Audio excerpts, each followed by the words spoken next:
Ես ողջունում եմ մեր բոլոր ռադիոլսողներին եւ ռադիոդիտողներին, դուք միացել եք Գործարար ալիքին, մեր տաղավարում շարունակում ենք հարցազրույցների շարքը տվյալ կետկոմ հարթակի հիմնադիր տնտեսագետ Աղասիթ Հավադյանի հետ, բարև ձեզ։ Բարև ձեզ։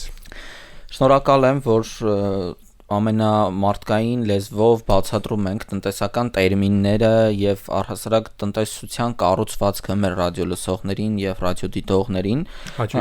Այսօր ուզում եմ քննարկենք պետական բյուջեն, որը 2026-ի համար ենք նախատեսել, ազգային ժողովը լայն քննարկումներ ունեցավ, տարբեր դիտարկումներ հնչեցին եւ այլն։ Մենք քաղաքականը թողնենք մի կողմ, քննարկենք ավելի տնտեսական հատվածը, բյուջեն առհասարակ ինչ է, ինչից է կազմված, այդ բյուջե ասվածը փաստաթուղթ է, թե գումարներն են, դրանք ոնց են հավաքագրվում եւ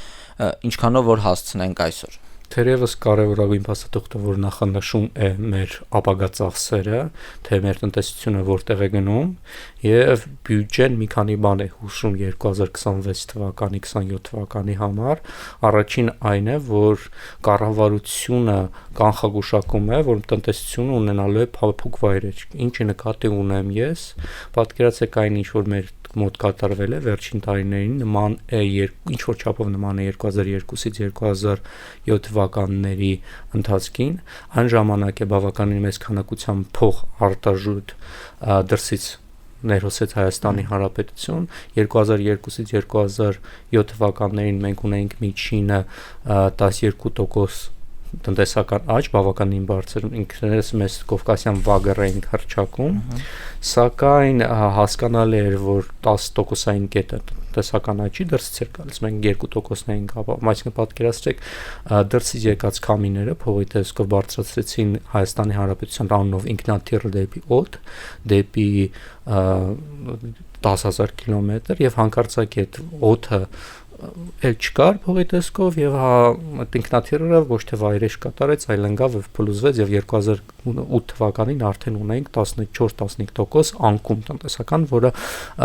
թերևս ամենաբարձրներից էր մեր տարածաշրջանում, մեզանից ավելի վատ վիճակում Ուկրաինան էր 40% այդ տարի, նույնն էլ այս ընթացքում էր, այս 2000 մենք քննարկել ենք սա 2002 թվականի մեծ քանակությամբ գումար մտավ, հետո ոսկու վերարտահանումը եւ այլն բարձրացրեց Հայաստանի Հանրապետության տնտեսությունը բավականին բարձր մակարդակի վրա եւ ընդհանուր առմամբ այդ քամիները արդեն չկան եւ ըստ էության 26 թվականի բյուջեն նախանշում է, այնպես է գրված, որ տնտեսությունը ունենալու է փափուկ վայրեջք, այսինքն այն աճի տեմպերը չենք ունենա ինչ 22-23 թվականին, սակայն ակնկալվում է, որ նորմալիզանալու է ամեն ինչ եւ 5-5.5% աճը շարունակվել է այսպես ասած, որը լավատեսական է այլով, որովհետեւ էլի արկա են, ասենք միջազգային, այսպես ասած, ծև կարապի հավանականություն, երբ ինչ պատճառներով ասենք Դոնալդ Թրամփը լինի որոշակի սանկցիաներ մտցնի կամ ուրիշ իրավիճակ լինի, երբ որ սկսեն դոմինոյի պես միջազգային տնտեսությունները փլուզվել եւ մեր տնտեսությունը, ասենք, բացասական աճ արձանագրի, սա պետք է հաշվի առնել, բայց ընդհանուր առմամբ փափուկ վայրեջք կա։ Սա առաջինը, երկրորդը, եթե ընդհանուր բյուջեն նայենք, մի քանի բան է նախանշվում, որը առանձին կխոսանք, առաջինը բյուջեն դարձել է ավելի սոցիալական, այսինքն սոցիալական ծախսերը բավականին մեծացել են, լինի դա առողջապահություն, կրթություն, սոցիալական այլ հարցեր, սակայն ռազմավարական ծախսերը, օրինակ պաշտպանությունը, ինչպես նաև այլ ռազմավարական զգալի կրճատվել են, ճիշտ է, արդարանում է կառավարությունը, սակայն դրա մասին էլ կխոսանք, դա արդարացված է թե չէ, հետո հաջորդը նախանշում է, որ պետական պարտքն է բարձրանալու, սա էլ առանձին մենք կքննարկենք այսօր, թե դա ինչ է նշանակում, ինչի համար է, եւ վերջինը, ասենք բյուջեն կարդալուց տեսնում ենք, որ հարկերը այսպես ասած բարձրանալու, այսինքն հարկային բեռը տնտեսվարողների վրա էլ ավելի է բարձրանալու։ Հիմա հաթաթ անցնենք այս ամեն ինչով, առաջինը սկսենք ընդհանուր առմամբ թե ինչից է կազմված բյուջեն։ Բյուջեն 2026 թվականի համար ընդհանուր եկամուտները ակնկալվում են լինել 3 միլիարդ, կներեք 3 տրիլիոն դրամ, ընդհանուր ծախսերը 3.6 տրիլիոն դրամ։ Իհարկե կա որոշակի պակաս սուրտ, սակայն եթե մենք նայենք ընդհանուր ժամանակի ընթացքում ինչա կատարվում, բավականին աճել է բյուջեն, եթե 2022 թվականին ընդհանուր եկամուտները մոտավորապես 2 տրիլիոն դրամի շրջանակում են, 2026-ի 3 տրիլիոն է, այսինքն բավականին աճ ունենք, նույնն էլ ծախսերը, այստեղ եթե կազմվածքի մեջ նայենք, ապա պաշտպանական ծախսերը բավականին կրճատվել են, օրինակ եթե նայենք պաշտպանության ծախսերը 2025 թվականին նախատեսված է եղել 665 միլիարդ դրամի պաշտպանության ծախս, 2026 նախագծի մեջ արդեն 563, այսինքն մենք ունենք 15% կամ մոտ 100 միլիարդ դրամի կրճատում։ Նույնն էլ բտանախարարության վրա կատարված ծախսերը բավականին էլ ավելի շատ են կրճատվել, որոնք հասկանալի է հիմնական ռազմավարական նախաձեռնություններն ու ռազմավարական նորարարությունների մեջ պիտի ներված լինեն, իսկ նոր զենքերի բան, դրանք էլ կրճատվել են 21.4%-ով, այսինքն 47 միլիարդից 37 միլիարդ բավականին զգալի կերպով կառավարությունը ասենք արդարանում է այն տեսանկյունից, որ տեսեք կրճատվել են 26 թվականի համար ծախսերը, բայց եթե համեմատենք 24 թվականի հետ, 24 թվականին բարձր են, այսինքն 24 թվականին 550 միլիարդ էր, 25 թվականին 665 միլիարդ եւ 26 թվականին արդեն մոտ 24 թվականին 563 միլիարդ եւ ասում են ինչ եք ասպես ասած աղմուկ բարձրացնում, որտեղ մոտ է 24 թվականի վիճակին։ Սակայն մենք պիտի հասկանանք, որ ասենք ոչ միայն այս ընդհանուր այս տվերը պիտի նայենք, ասենք տոկոսային կշռով պիտի դիտարկենք։ Եթե 24 թվականի պաշտպանության ծախսերը ընդհանուր բյուջեի մեջ կազմում էին 18.5%, 25 թվականին 19%, ապա 26 թվականին 15.5%, այսինքն զգալի մոտ 4%-ային կերպով կրճատվել են պաշտպանական ծախսերը եւ սա կառավարությունը ասում է նրան, որ տեսեք խաղաղություն է մեր մոտ, խաղաղության խաչմերուկ եւ այլն, ես քաղաքական մեկնաբան չեմ, սա կթողեմ քաղաքական մեկնաբաններին, ինչքանով է սա արդարացված այս հայտարարությունները, սակայն զուտ սա ցույց է տալիս ընդհանուր առմամբ տեղողությունը, սակայն մի բան էլ ասեմ, որ ըստ էության մեր պաշտպանական ծախսերը լավ չէին կատարվում վերջին ընթացքում, այսինքն եթե մենք նայենք 22-23 թվականի բյուջեները, 21-22 թվականի բյուջեները 44 օրյա պատերազմից հետո, ապա բավականին մեծ քանակությամբ ծախսեր էին գնում բտանախարարություն եւ բտանախարարության ծախսեր 100%-ով կատարվում էին։ Եվ այս ընթացքում 2010 եթե չեմ սխալվում 6 նախարար ենք փոխել բտա, այսինքն բավականին արագ եւ ամեն մի նախարար որ գալիս է նոր թիմ է գալիս հին ասենք հին կադրային փոփոխությունները բավականին արագ են տեղի ունենում ռազմարտունաբերության կոմիտեին փոփոխությունների ամենտեղ եւ դա խնդիրներ է առաջացնում որովհետեւ ասենք հին նախագծեր կային ամեն մի նախարարի նոր գաղափարներ նոր նախագծեր գալիս է փորձում է դնել մի տարի չանցած կամ 1.5 տարի 2 տարի անցած փոխվում է եւ այդ ամեն ինչը մոռացվում է նորից է սկսում եւ դա ազդում է արդյունավետության վրա այս տեսանկյունից եթե 2021 թվականին 22 թվականին գրեթե 100% ծախսերը կատարվում էին, ապա 22 թվականից նախարարների փոփոխությունից սկսեցին թեր կատարվել զգալիորեն։ Այսինքն տեսնում ենք այնպես, որ ասենք 10-րդ ամիսն էր գալիս նոյեմբերը նույնիսկ եւ ծախսերը նախատեսված ասենք 25-30%-ով են կատարվում ռազմաարդյունաբերական, այսինքն բտանախարարության կողմից, որը ասենք ասում են լավ, փող ենք տալիս, չեք կատարում, փող ենք տալիս, չեք կատարում եւ նաեւ սա էլ դարձավ ասենք պատճառներից մեկը, որ կրճատվեց, որովհետեւ ասենք փող ենք տալիս, բայց սա ընդհանրապես արդարացնում է, որովհետեւ ինանք են կատարողը։ Եվ մենք ընդհանուր առմամբ մեծ խնդիր ունենք ծախսերի կատարման մեջ, որը ընդհանուր առմամբ մենք կխոսանք այսօր պետական պարտքի սպասարկման համատեքստում։ Ընդհանուր առմամբ ասպես ասած բացասականի մասին խոսեցինք, դրականի մասին խոսենք, որովհետև ընդհանուր առմամբ 26 թվականի բյուջեն ավելի սոցիալական է ավելանում են սոցիալական պաշտպանության ծախսերը, կրթության ծախսերը, առողջապահության ծախսերը, փորձում են ընդհանուր առողջապահության ապահովագրություն ստեղծել։ Տեսեք, այս տեսանկյունից սոցիալական պաշտպանության ծախսերը մոտ 10%-ով ավելացել են, առողջապահության ծախսերը 26-27%-ով են ավելացել, որպեսզի այս հարցերը լուծեն։ Սա զգալի է, ու ընդհանուր առմամբ որոշակի այլ ծրագրեր են իրականացվում, օրինակի համար որոշ, ասենք, քարտով գնումների դեպքում քեշբեքի հնարավորություն, ասենք, սոցիալական անապահով խավի կամ այն խավի, որը թոշակ է ստանում 20%-ի վերադարձ։ Սա առանձին թեմա է, որովհետև իրականում սա անում են, բայց մեծ խնդիրը չեն տեսնում, որ Հայաստանի Հանրապետությունում, ասես ասած, զգալի հատված ժողովրդի բանկային համակարգում սև ցուցակի մեջ է, մոտավորապես 1-ից 6, որը հետագա մեր հաջորդ շաբաթ թեմայում կխոսանք, այս ամենից չի կարող օգտվել, սա առանձին թեմա է։ Բայց ընդհանուր առմամբ այդպիսի դրական քայլեր կան եւ սա այսպես ասած հանգեցնել են, ուզում են այնպես անել, որ հանգեցնի, որ ստերը կճատի, որովհետեւ եթե այսպես ասած քարտային ծախսերը կատարեն, ընդհանուր առմամբ վերահսկողության մակարդակը ել ավելի է մեծանալու։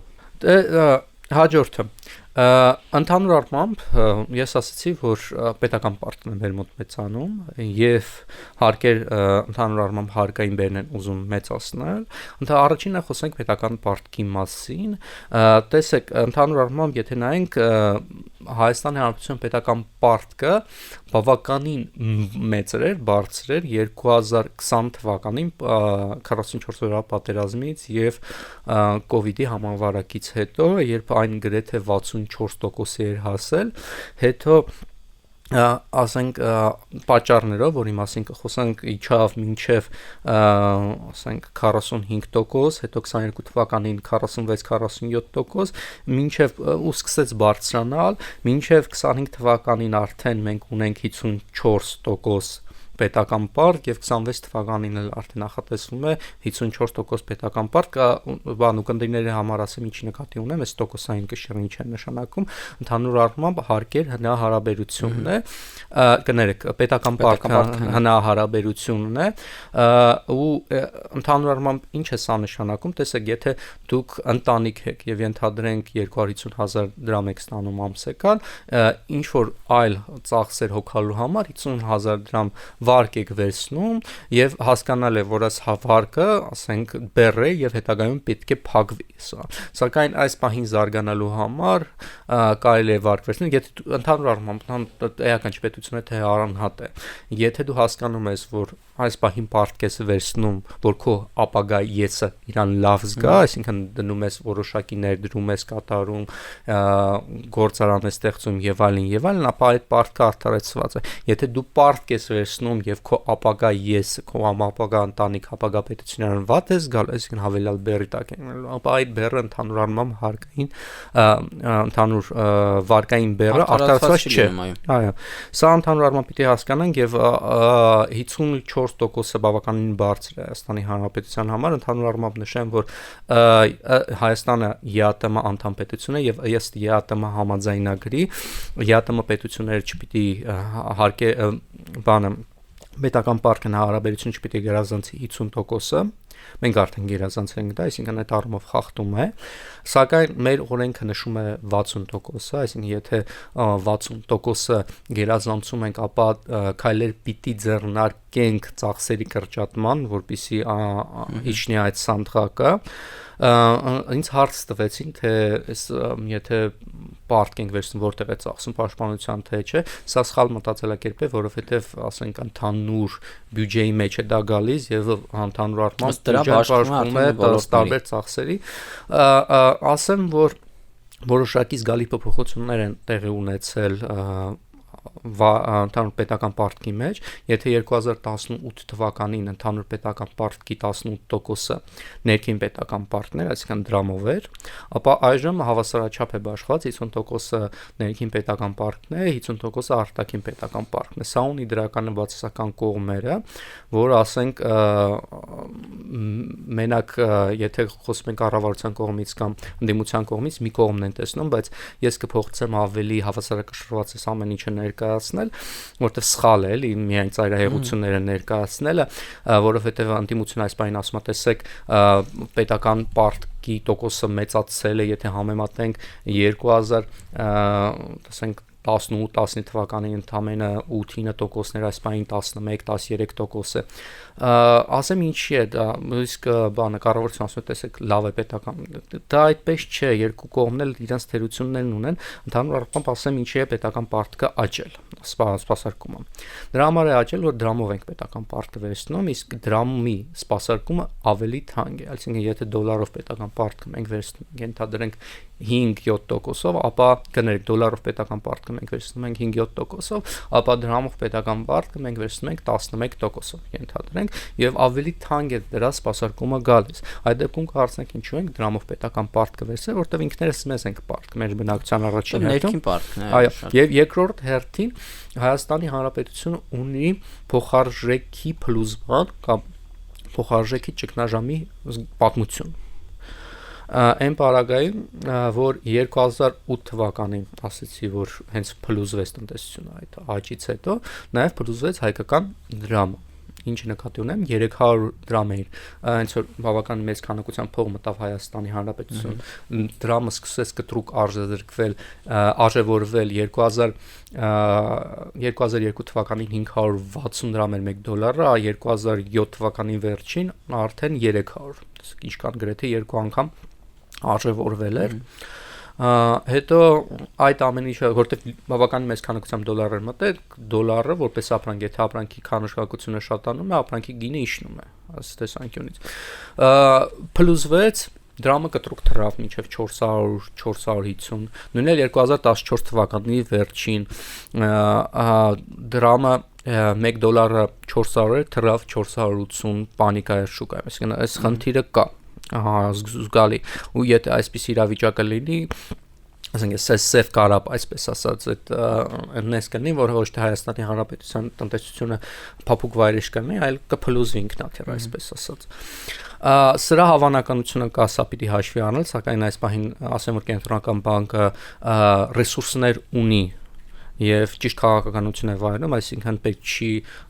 պանիկայի ենթարկվել, սակայն այս ռիսկը պիտի հաշվի առնել, այսինքն մոտակա 9 ամիսների ընթացքում, 1 տարիների ընթացքում ես սա չեմ տեսնում։ Ապագան ցույց կտա մնացածը։ Եվ տեսեք, ընդհանուր առմամբ եթե այս իրավիճակը լինի, ապա դոլարային պետական պարտքը մի անգամից կթանկանա։ Եվ այս պարագայում, եթե մենք 50%-ի վրա ենք, պետական պարտքի հարաբերությունը, եթե ամբողջն 100%-ն մեր մոտ արտարժույթը, ենթադրենք, եթե փոխարժեք հանկարծակի 380-ից այս պահին թռնի 450-460 մեկ օրվա ընթացքում, ապա մեր պետական պարտքը լինելու է մոտավորապես 70%, որը բավականին բարձր է։ Այսինքն այս դեպքում մենք խախտենք նաև մեր օրենսդրությունը։ Մեր օրենսդրությունը ստիպված կլինենք կրճատել ծախսերը։ Իսկ բանը, եթե այս պահին 50%-ը դրամ է, 50%-ը դոլար է, ապա թռնելու է մոտավորապես մինչև 60% այս ճգնաժամի դեպքում, որը ավելի կառավարելի է։ Այսինքն սա հաշվի առնելով նաև դրամական պետական պարտքը մեծացրել է նաև այն, որ մենք ինքներս մեզ ենք պարտք։ Հասկանալի, այսինքն ոչ թե ուրիշին ենք պարտք, այլ ինքներս մեզ ենք պարտք։ Այսինքն այս դեպքում ներքին պարտքի ժամանակ մենք ունենք վստահություն, որ եթե ինչ-որ տատանումներ լինեն, Կենտրոնական բանկը ունի գործիքակազմ այդ տատանումը զսպելու, որ մենք այս տոկոսային շեմը չանցնենք։ Նաև, այո, այսինքն իրականում տնտեսությունը շատ բարդ համակարգ է, եւ այնպես չէ էլի, որ մի բան որ արվում է մենակ բացասական կամ դրական իրավիճակներում, ինքը ավելի կոմպլեքս է։ Նաև սա վերաբերում է պետական պարտքին։ Ընդհանուր առմամբ ասեմ, պետական պարտքը բավականին աճել է վերջին ընթացքում, այսինքն 2020 թվականից զգալի աճ 22 թվականից նույնիսկ բավականին զգալի աճ ենք արձանագրել, դոլարային պետական պարտքը գրեթե 2 անգամ աճել է, որը հիմնականում պայմանավորված է նրանով, որ դրամը ինչպես 2002-2008 թվականներին այս պահին եւս բավականին արժևորվել է, այսինքն կամ թանկացել է եւ ընդհանուր առմամբ եթե նայենք բոլոր փոխարկելի արժույթները դրամը գրեթե ամենաթանկացած արժույթն է 2020 թվականից սկսած, որ իր բացասական եւ դրական հետևանքներ է ունենում։ Դրականը այն է, որ դոլարի սպասարկումը պետական պարտքի սպասարկումը էժանացել է։ Եթե մենք 2020 թվականին ասենք պետական պարտքը հասել էր մինչև 64% COVID-ի համաճարակի, քանի որ չաշխատեցինք 1-2 ամիս 20 թվականին եւ 44 օրյա պատերազմի արդյունքում, ապա այն որ 500 դրամից 1 դոլարը իջավ մինչև 380 դոլարը էժանացավ, նույնն էլ դոլարային պետական պարտքը իջավ, էժանալ 64%-ից մինչև դառավ 40% եւ սա թույլ տվեց մեզ սպասարկել այդ պետական պարտքը ավելի էժան, ինչպես նաեւ ավելի շատ դոլարային պետական պարտ վերցնել, դոլարը էժանացել է։ Սակայն սա ունի իր ռիսկերը, որի մասին քննարկեցինք։ Եթե մենք նայենք պետական պարտքը սպասարկելու համար, ծախսերը հոգալու համար պետք են գումարներ, իսկ այդ գումարները մենք հարկերի տեսքով ենք հավաքագրում, ուզում եմ հարկերից էլ խոսենք, որ ավելի ընդգրկուն լինի մեր այսօրվա թեման, հարկերը ինչպես են արտացոլված մեր այս տարվա բյուջեում, այսինքն 26 թվականի բյուջեում եւ իրենք ինչ փոփոխություններ են կրել, ինչերն են ավելացել, ինչերը պակասել, եթե դրանք կան իհարկե։ Ընդհանուր առմամբ այս կառավարությունը ի սկզբանե ճանապարհ էր վերբերել, որպեսզի հարկային բեռը հարկերը մեծացնել։ Ու ընդհանուր առմամբ 2018 թվականին հարկեր հնարավորությունը որ 18% էր, 22 թվականը արդեն 22%, 25 թվականին գրեթե 25% եւ այս տենդը շարունակում է մինչեւ որոշակի մակարդակը, ասենք 28% հասնեն։ Սա ունի իր պատճառները, որովհետև սա, ասենք, Եվրոպայում գտնող միջազգային կառույցների հիմնական պահանջն է, որպեսզի Հայաստանի Հանրապետության ռեյտինգը ավելի բարձրանա, որպեսզի հարկերը էլ ավելի բարձրանան։ Սա իհարկե ավելի խելամիտ կարելի է եւ պետք է իրականացնել, որովհետեւ շատ պարագայում սա պարզապես այնց բռի կերպով փորձում են բարձրացնել հարկերը առանց հասկանալու դա ինչպես է ազդելու տնտեսության վրա, սա սխալ տեսակետ է, ավելի խոհեմ պետք է լինել, ինչ նկատի ունեմ ես, որտեվ հասկանալի է, օրինակի համար այս տարի էլ բավականին տեսանք, որ օրինակի համար շրջանառության հարկը բարձրացեցի 5%-ից 10%, զուտ այս պահանջը կատարելու համար, ինչպես նաև շրջանառության հարկի խնդիրները ունի, որ առանձին թեմա է, այլ գույքա հարկն ենք տեսնում բարձրանում է, բավականին հողի հարկն է տեսնում ենք բարձրանում է եւ այս պահանջը կատարելու համար վարչարարությունն է խստացնում որոշ կազմակերպություններին, որոնք շրջարկից են օգտվում, օրինակի համար խորհրդատվություն մատուցող, որոնք ավելացված արժեքի շղթայի մեջ չկան, այսպես ասած, ստիպված այս բանին իրենց ընդհանուր եկամուտի մոտավորապես 54%-ը հարկ են տալիս, այսինքն հարկախեղդն են մյուս կողմից անում եւ սա հակառակ ռեակցիա կարող է բերել։ Տեսեք, ինչի նկատի ունեմ, հենց որ ես ասում եմ ավելի խոհեմ պիտի մտածել եւ ավելի խոհեմ ճանապարհով կարելի է հարկեր հարաբերությունը մեծացնել։ Մենք ունեինք ասենք, եթե խոսում ենք եկամտահարկի մասին, տարբեր եկամտահարկային սանդղակներ, այսինքն, եթե ճիշտ եմ հիշում, միջինը 28% էր, բայց եթե ինչ-որ շահմանոցներ, եթե չեմ սխալվում 1.5 միլիոնը 32% էր դառնում եկամտահին հարկը, հետո գնաց համահարթեցում եկամտահարկի մինչև 20% կամաց իջեցվեց, դրան զուգահեռ սոցիալական վճարները բարձրացվեցին եւ ունեցանք ընդհանուր համահարթեցված եկամուտ, սա բերեց նրան, որ հարուստները սկսեցին իրենց աշխատավարձերը գրանցել էլ ավելի շատ, այսինքն եթե հարուստ մարդ ես ընդհանրենք 2 միլիոն դրամ եկամուտ ունես, դու չես այդ 2 միլիոնը ցույց տալ, որովհետեւ դու ասենք ստիպված 36% հարկ եկամտահարկ ես վճարելու եւ սա բերես նաեւ նրան որ ընդհանուր մեր միջին աշխատավարձի ցուցանիշը բարձրացում, այսինքն ոչ թե բարձրացավ նրա համար որ ընդհանուր բոլորիս աշխատավարձը բարձրացավ, այլ հարուստները սկսեցին իրենց եկամուտները գրանցել 1 միլիոններ, հիմա 10 միլիոնը հանգիստ գրանցում են, դրա փոփոխության հաշվին սկսեց բարձրանալ, սա առանցին թեմա է։ Սակայն մենք ինչ տեսանք, որ ընդհանուր ակնկալվում էր, որ այս համահարթեցումից, որը հասկանալ է միջազգային բիզնես, այսինքն չէին ուզում ի սկզբանե անել մեր պետական այրերը, որտեղ վախենում էին, որ ասենք ընդհանուր եկամուտները կրճատվելու են պետական բյուջեի, դրա համար հետագայում նաև հողի հարկը բարձրացրեցին, չէին ուզում անել, սակայն միջազգային բիզնեսի եւ այլ պահանջումների ներդրողների միջազգային պահանջների պահանջով սա արվեց, ընդհանուր կրճատվեց ոչ թե ժողովրդի պահանջով։ Եվ մենք ինչ տեսանք, հակառակ ազդեցությունը սպասվածից, որտեղ եկամտահարկը կրճատվեց միջինը 28%-ից մինչև 20% 2020-21 թվականին եւ ընդհանուր առմամբ եկամտահարկի մուտքերը սկսեցին աճել 1.5 անգամ ժամանակի ընթացքում։ Ինչի համար, որովհետև ոգևորված մարդիկ, որ ասենք ակրճատվել է կազմակերպությունները, սկսեցին գրանցել իրենց աշխատողներին, սկսեցին գրանցել բարձր աշխատավարձերը եւ այլն, ըստ այդմ հարկային մուտքերը եկամտահարկը աճեցին եւ այս ընթացքում վերջին հիմնական աճը, որ արձանագրել ենք հարկերից, դա այս եկամտահարկի աճի մասինն է։ Հիմա եթե ուզում ենք ընդհանուր առմամբ աճը այսպեսի ապահովել, ինչու ոչ մենք այլ հարկերն է կարող ենք կրճատել, մի քիչ այսպես ասած առաջին հայացքից այտենց տարօրինակ միտք է, բայց արդեն եկամտահարկով ապացուցել է, որ դա հնարավոր է, որովհետև ասենք ավելացված արժեքի հարկը Հայաստանի Հանրապետությունում ճիշտ ապահովում է հիմնական հարկային եկամուտը, բայց շատ բարձր է։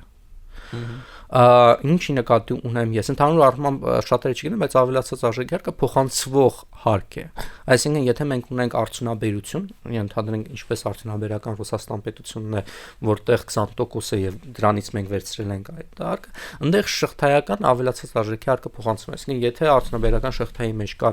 20 կազմակերպություն, ավելացված արժեքի հարկը մեկը մյուսին փոխանցում է։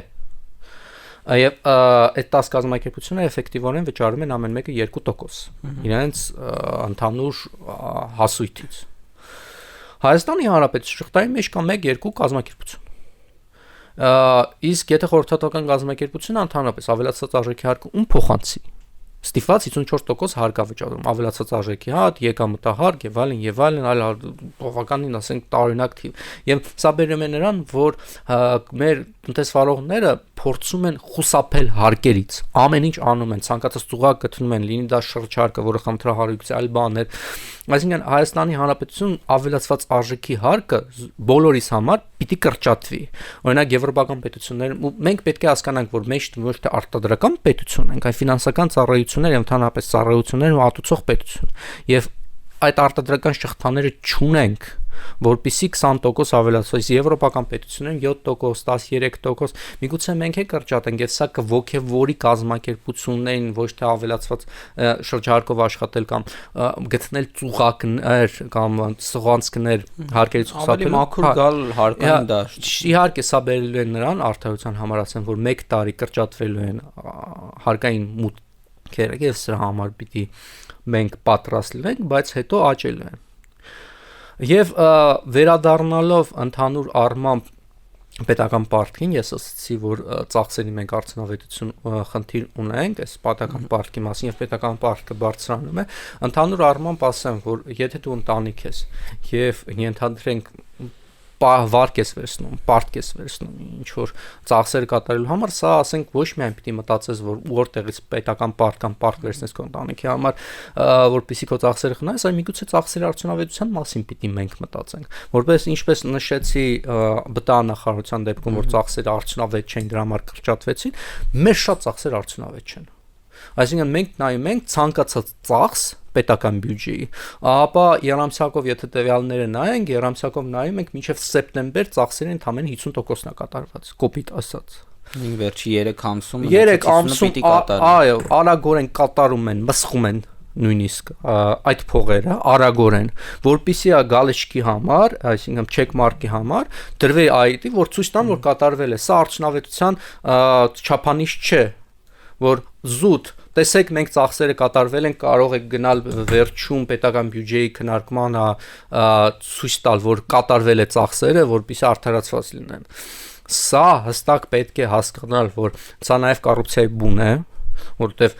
չեն կատարում, արդյունավետ չեն, վերջին երամսյակը մսխում ենք։ Ընդհանուր առմամբ ամփոփելով նորից ասեմ, որ 26 թվականի բյուջեն փափուկ վայրեջքի ակնկալիքի բյուջե է,